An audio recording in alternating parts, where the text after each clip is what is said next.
Come on, man. I just pay the bills. That's all I'm here for.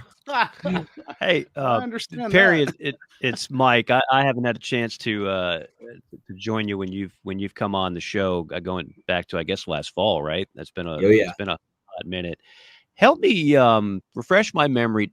Did you redshirt or was your first year on campus 2013? So it was technically a red shirt in 2012. So Okay.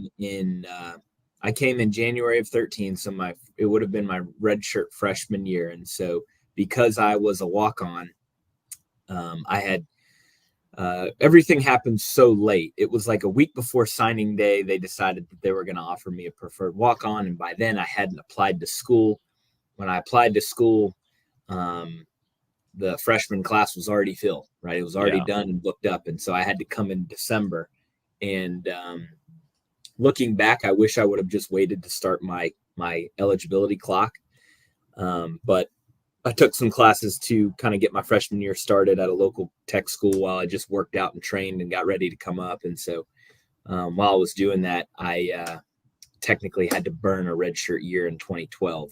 I gotcha. So you really are the perfect person to ask this question, I think. And I don't know if you've been asked it before on this show, but I think years from now, people are going to look back at that 4-year stint under Spurrier, 2010 through 2013, as the best 4-year span in the history of Gamecock football. Now, hopefully that there'll be some more competition, but as of right now, it's not even a close race, quite honestly. But then, as we know, like every great run, and as I like to point out, and JC can tell you, I've said this a number of times on JC and Morgan, every program has their high water mark, and then, the high water mark never ends well, right? Like something, just like when you have a legendary head coach, when you hire one of those guys, it's great, and you enjoy the benefits of that, but it rarely ends well. Yeah. Obviously, it didn't end well with Steve Spurrier. And so you were there for both of it. You were there for the high water mark, and you were there when the wheels came completely off. And some would say Gamecock football hasn't been the same since. So take me through that. Take me through that experience as a guy that's in the locker room, that's enjoying the ultimate highs, and then watching slowly but surely just the downgrading of the program. And eventually, of course, Steve saying, I'm not getting it done anymore. I'm out of here. Yep. Yeah, no, that's a great question. I think that I've had lots of time to reflect on it. There's been a lot of people that asked me about it over since I've been done, over the last 7 years now. But having a lot of time to reflect, and honestly, the best time to reflect was after, when I started coaching. And really now I don't even look at myself as an athlete anymore. I look at myself as a coach, right? And looking back, what I saw were, dating back to 2013, were teams with incredible ability, right? You had depth at the quarterback position. You had Jadeveon Clowney, and our defensive line in that year was Jadeveon Clowney, Chaz Sutton, Kelsey Quarles, 3 guys that were all SEC, all American players. I mean, if one of those guys was on our team now, they would be, talked about as, one of the top tier guys in the conference, yada, yada, yada. But because they were all 3 so good, and Clowney he shined so bright that the other 2 didn't really get the credit they deserved. Secondary was talented. He had guys like Vic Hampton and Jimmy Legree that were just lockdown corners. And we played fast. We played physical. Connor, in his senior year, knew the offense. Obviously, Dylan was playing really well. We just had really, really good players all around. Then the next year, we lost a lot of talent on defense. We lost really the defensive line, so teams were able to run the ball at will. You go back and you watch Dylan, his offense, it was one of the better offenses Spurrier's ever had in the history of his coaching career, as far as points, yards, passing yards per game. They averaged 36, 37 a game, something like that. They were explosive. We just didn't have the defense to supplement it. But then it was a combination of both. Moving from 2014 into 2015 we didn't have the caliber of player. I think that there was a little downfall in the recruiting of players where the recruiting wasn't as thorough. It was like, you're a high recruit, or you've got some stars, you've got some buzz. Let's go ahead and take you. And that's never good. There's obviously, I look at it like I do in the business world. When you're interviewing someone, you want to look at their past. You want to look at what they've done, what you can see yourself, and how you project them into a role with your company. And it's the same thing with recruiting. It's the same thing with coaches search. So it was a combination of the players weren't good, or as good as they were. And honestly, I know I've heard Coach Spurrier talk about this a bunch, and I agree with him. We had a bunch of guys that just didn't care. Mm-hmm. They didn't care. They were on the team. We were South Carolina. We were going to win because we were South Carolina, and that just wasn't the case. And there were many, many times where I sit back and, and I look around, and there was a handful of guys like myself that would literally have like ripped off fingers and toes to have changed the outcome of some of these games, right? Just because that's just who you were and who you are. But other people were more worried about just doing whatever they wanted to do. Mm-hmm. And I know, JC, you've probably heard Spurrier talk about how he's like, the players just didn't give a damn, they didn't care. They stopped going to chapel. They stopped. And to be honest, like there was an aspect of it where he is actually spot on. And we would lose games and nobody would be upset. And I remember, like, we lost a game at Tennessee in kind of a heartbreak fashion in 15. And I know Spurrier at that time was already gone, but I remember calling my dad after the game, just being just heartbroken that we couldn't pull it out. Like, we had lost a couple games in a row and being like, I'd never been a part of a team that didn't win in my entire life. And so it was weird. That was a combination. And now, because of everything that happened, it has set us back. What you just said, I'm sorry, JC, I just want to give one follow up to that, because I think that's a $1 million quote right there. And I can tell you, I've covered a lot of coaches, a lot of different programs, and you can think you have it right. Like, nobody intentionally recruits kids that don't care about winning, but sometimes you just bring in the guys and you don't know what their personality profile is. You've seen some tape, and you know what their 40 time is, and you know what they do in the weight room. That happens to the best of coaches, even Hall of Fame coaches like Steve Spurrier. But my final follow-up to that is, before I give way to JC, what was watching a legend like Steve, who just brought South Carolina to such unbelievable heights, and then what did you see from him in practice in the locker room, seeing it just fall down so quickly? I mean, this is the way it happens to other programs too. Like, it's rarely a gradual decline. It's like you're up one moment, and then before you know it, within a year and a half, you are at rock bottom. Did you see the tea leaves that he might just say, you know what, the hell with it, I'm done, I'm out of here? No, we all had heard about the story of Coach going to Ray Tanner after we lost to Clemson in 2014 and saying, like, hey, I'm done. And then he, Coach Tanner and Miss Jerry, re-talked him back into coming back to coach the bowl game, right? I mean, he went in and resigned and was done going into, at the end of the 14 season. They talked him into going and doing the bowl game, and then, you go and you play a team like Miami, which, he had played when he was at Florida. We go up and we beat him up a little bit, won the bowl game, and he probably thought to himself, you know what? I'm going to give it one more muster and one more push and see what can happen. But by then, we didn't have the horses in the stable to get him to where he needed to be. We didn't. I mean, there was a game in 2015 where we were playing. We had 5 walk-ons playing during the game on offense.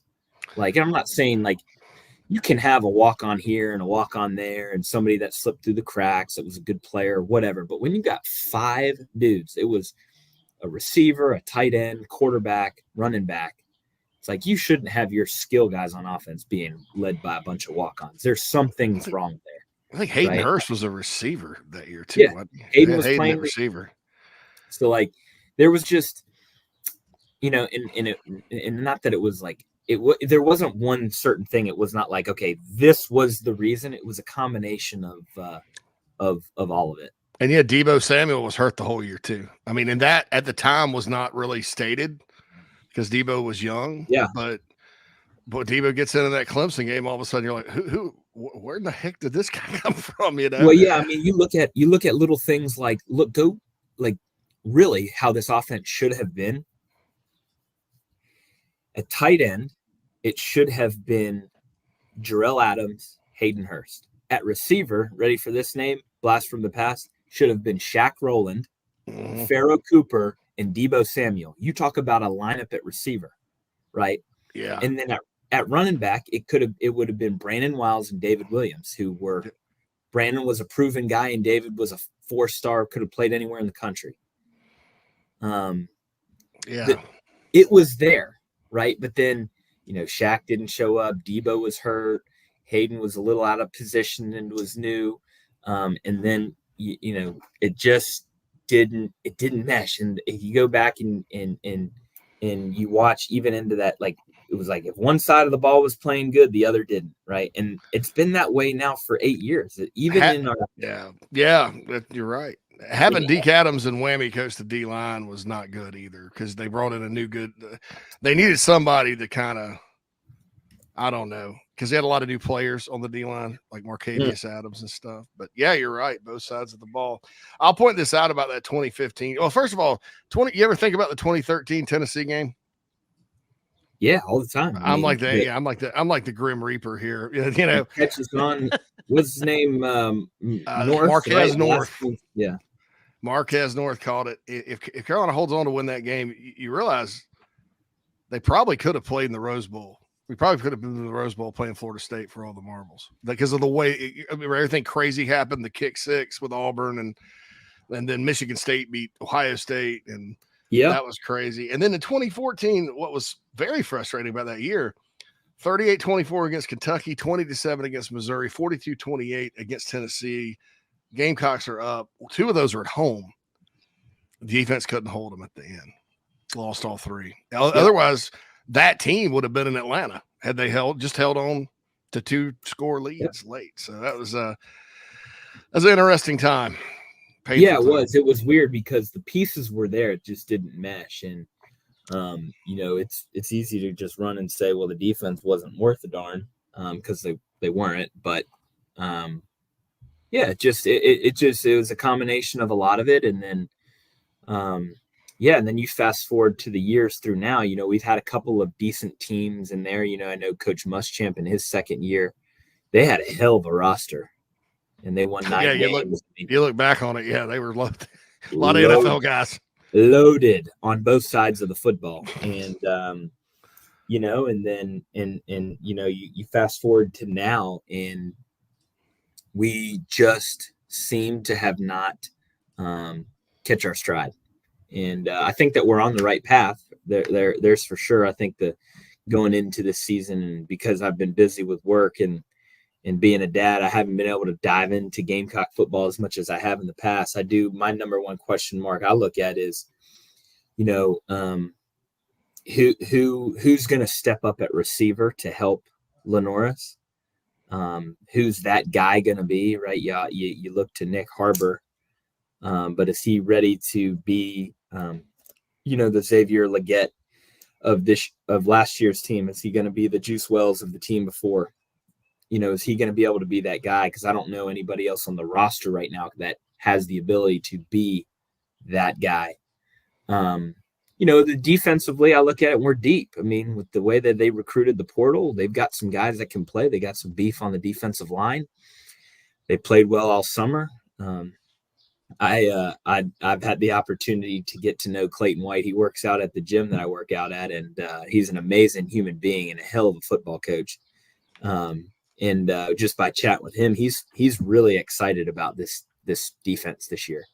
He feels confident that they've got the guys to play well. He believes that they've got some depth that's going to help them in the long run for that SEC stretch. And he made some good points. He said, they replaced Tennessee and Georgia for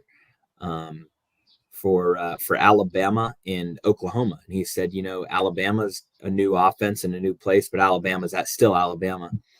But he said, I'd rather play Oklahoma with the new quarterback than having to go play Tennessee in that offense, LSU's got a new quarterback, and I know that guy can chunk it around the yard. But the teams that we play, they're bringing in new quarterbacks, and he feels excited about it. And my big thing is who's going to be able to get open and catch some passes. But LaNorris can run, clearly. We got some guys that run the football, and getting Coach Elliott back in the mix, bringing that inside zone and zone read offense, I think plays well into who we have at quarterback, both the Ashford kid and LaNorris. So, I think they've made the moves they've needed to make to have a good run this year. It's just my big thing is who's gonna be catching these passes, that because ultimately you're gonna need to throw the ball to win. And so we've got to I don't know, kind of wait and see. There's always that one question mark every season that kind of leaves you a little uneasy. But I always tell people Pharaoh Cooper caught 6 passes in 2013 and 69 the next year. So, but I don't know who. I think that's what you're saying, Perry. I don't know who the Pharaoh is. I think we knew who the Pharaoh was last time. I asked Mike this and hailed this earlier. A healthy Rocket Sanders returning to 2022 form, does that change your outlook? It does. And here's why. I think that you can still use the Ashford kid to come in and run the football, right? You don't want to put a guy as athletic as him just on the bench. I think you can utilize their abilities and him and LaNorris's abilities, right? Like I would strongly, what's the right word? I would unadvise someone to get him in the I formation and be doing 7-step, play act, draw fake, play action. Like Spurrier had Danny Warfel back in the mid 90s, right? I'd have him in the gun running inside zone and quarterback counter off jet motions and throwing off of that stuff, right? Because then eventually teams are going to have to rotate that extra hat into the box and close the middle. And when you get closed middle, you're either getting 1 or 3. And, I don't know how these teams line up, man or zone. It really depends on the coordinator. But when you're playing a team that's predominantly closed middle, it really limits what they can do defensively, and it lessens what the quarterback has to look at, which gives you more, easier throws, easier reads, and better opportunities to be, have a high completion percentage. And so when you run the quarterback, then on the other side of that too, they've got to play 11 on 11 football too. So having Rocket heavily involved in the run game, with some of the guys and some of the new blood that we've got on the O-line, with Coach Elliott bringing his level of intensity and expertise to it, I think we'll be able to run the football. Obviously, running the ball is great for controlling the game and, staying ahead of the sticks. But there comes a time in each and every game where there's a handful of those 3rd and 8s that really, really play to be very, very important. That when you convert and move those sticks and you get you in field goal range or get you that extra play before your big play and you score. Those are important, and you got to find a way to, complete a big pass to get yourself in that position. If you can run you got to run it. It's good when you can run the ball on the road too, and go into Kentucky in week 2. And I'll say this, and I'll throw this to Mike as well. I was doing some research about LSU specifically. They haven't filled some of the holes on defense. Like they're out there trying to piece together a D line right now, which is amazing because it's LSU and you can throw a rock and hit 4 5-star defensive linemen from that campus. They have issues at safety. They do have a new coordinator who I think is a special coach, but they've got some issues up front. I actually think Kentucky has a better defensive front coming back right now than LSU. So you're probably right. Because they added the kid from Georgia, the big linebacker, Jumas Johnson. Mike, is that his name? Correct. Yes. Kentucky, from Georgia. Yeah. The Georgia fans were hitting the panic button as if they should when they lost. That dude was playing. I mean, it wasn't like he was a bench warmer and was not at all for snaps. He's a stud, and they've got their end that Carolina couldn't block last year back. I mean, Kentucky's defensive front solid. LSU has some questions, but I think that is helpful to your point, guys, that with those two teams early in the season. Of course, anytime you play like an Old Dominion, you want to be able to run the football. You don't want one of those far too many. We've seen 20 carries for 31 yards in games total rushing offense. You don't want one of those. It does something to your psyche too. And JC, you nailed it on the head running on the road. When you have a run called and you're at quarterback and you're like, you're seeing nothing but hand in here, 4 yards, 5 yards. Then he breaks a 10-yard run. You know, he might get 2, but then the next run, 6-yard gain. It kind of just helps you breathe. I don't know how to explain it. You just feel like you're like, okay, it's not all on me. I don't have to third and there. It's a mental thing, right? You know, that the mental side of the game just goes so under the radar, especially for the athletes when they're out on the field.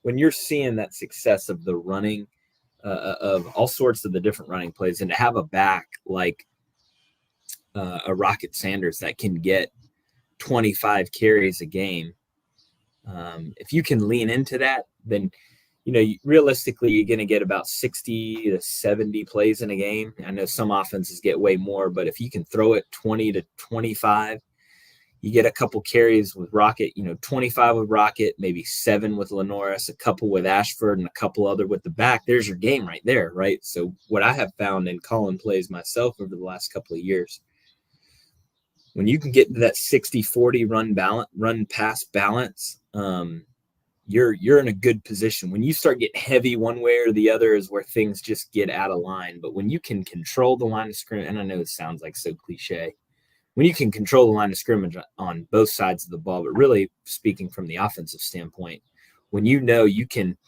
you know, pretty much call any run play in your playbook and you're going to get that 4 yards, it helps you breathe knowing like, you know, hey, I can get to 2nd and 4 pretty easily. And that keeps you ahead of sticks. It's kind of funny because we're talking about the Kentucky game, and I think you could almost parallel this to Missouri, the way they won games last year with Schrader and leading the league in rushing. I think this year's installment of Gamecock football, and I love the passing game. I'm a pass guy, and I love receivers making big plays and quarterbacks making great throws. And certainly you're going to need some of that. Like I always said, just kind of what you were talking about, everything sounds like a good game plan until you can't convert with a pass on 3rd and 7, 3rd and 8. Like those plays have to be made, and you can't just run for them. Quarterback has to be able to make those throws. But I think Carolina offensively this year might resemble, if they're going to be successful, what Kentucky has kind of built over the years at Mark Stoops. What Missouri has shown a bit more recently under Eli is that, you know, we're not going to go out there every week and have superior wide receivers to our SEC brethren, but we're going to smash mouth you. We're going to control the game. We're going to win the battle of turnovers. We're going to show you some ground and pound. I mean, to me, that would be more of a winning formula in 2024.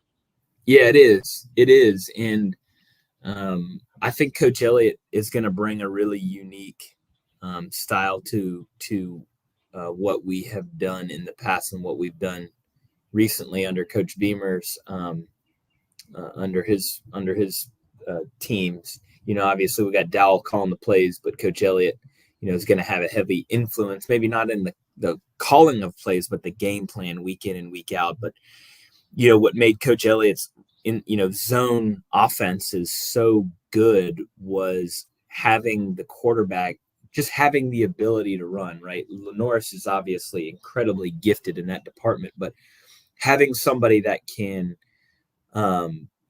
pull the ball and go and get 4 yards when that edge defender, you know, gets super tight and starts getting too nosy inside, right? Just to keep that guy honest. It keeps an extra hat out of the box. You get on double teams, and as long as, you know, the offensive line is able to get push in from the interior, right? Then you can really, really run that, you know, you can run the ball well with that style of offense, right? I've been more of a gap scheme guy with the powers and the counters and the pin and pulls, but you know, inside zone can play a big part in it too, especially when you're willing and wanting to run the quarterback.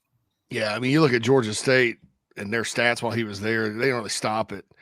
And so let me ask you this, and then we'll wrap it up, because this is something I've always just assumed, but it's one of those things you think you know, but you don't know. You know, playbook at Carolina when you were there, it was essentially this: Shawn Elliott's run game that he brought down from App State, with the fun and gun as the passing game, and it worked. It worked. I mean, you guys ran it just as well as any period in Carolina history.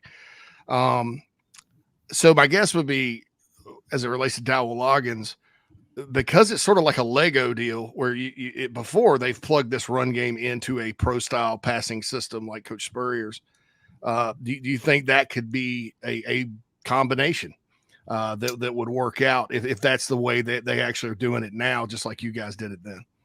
Yeah, I think so too. What made Coach Spurrier's pass game easy, and you can blend the two together, right? Because they're almost two separate offenses in their own right, where the run game doesn't have to you don't have to call a run play necessarily to better serve your passing concepts, right? Besides maybe some play action and RPO stuff, which teams are getting to, but a lot of teams this past, towards the end of last year, they were just getting straight into drop back, with a little bit of play action. But I think you can do both. And I think what made Coach Spurrier's offense adoptable from a quarterback standpoint was once you understood that all the reads were in a triangle, you had 1, 2, 3, but it was right there. It was like 1, 2, 3, and you just followed that triangle.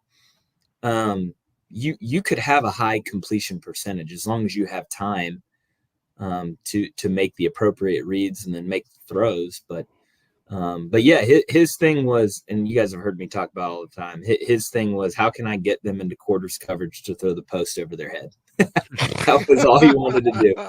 How can I get them to 2 safeties to where I can play action, make those guys take 1 step up, and have my guys throw it as deep and as far down the middle of the field as they can. That was interesting because that was a point Ellis Johnson told a friend of mine, or maybe it's Brad Lawing, the late Brad Lawing, said Spurrier didn't really mess with the defense, but he was against quarters coverage because he lit it up all the time. And they were like, we need to play quarters for these reasons. All right, well, shoot, you just go ahead and do it. I'll just light it up, Yep. I never knew that about the triangle, man. That's like a video game kind of thing. That's it is. Yeah, it is. It made it super easy. You go back and watch. A lot of it's quick. A lot of the ball's out of the hand, right? But it was quick run, play action, launch, right?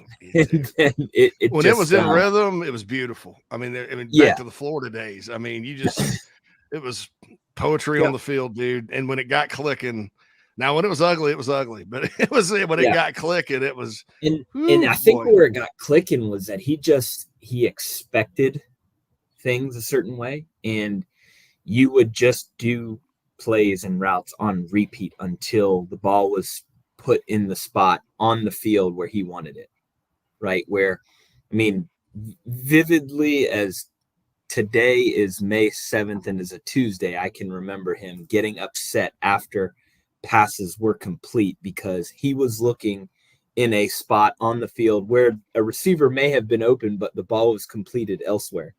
And he'd be like, why didn't you put it there? Why didn't you put it down the hash? He was there. He was open. Well, coach, we got 20 yards. All right, next play. It just would piss him off, man. He was a real treat, man. I not working in the sports world, in the business world. I was in Colorado a couple weeks ago and met some folks, and we got to talking about, where are you from? I told them I played football at South Carolina, and they're like, did you happen to play for Steve Spurrier? I said, yes, I did for 3 years. And they were like, what was that like? He's a household name in the game, and what a great life experience to have. So it was cool. No doubt. Perry, really appreciate your time, bud. And we know you're going to be back for football and part of our lineup this year. And we're very excited about that. We love the segments, and congratulations again on all you've accomplished in the business world and coaching and in life. Appreciate that, man. Couldn't be happier for you right now with the way things are going. So thanks for joining us. We'll see you soon. Sounds good, guys. Appreciate it. See ya.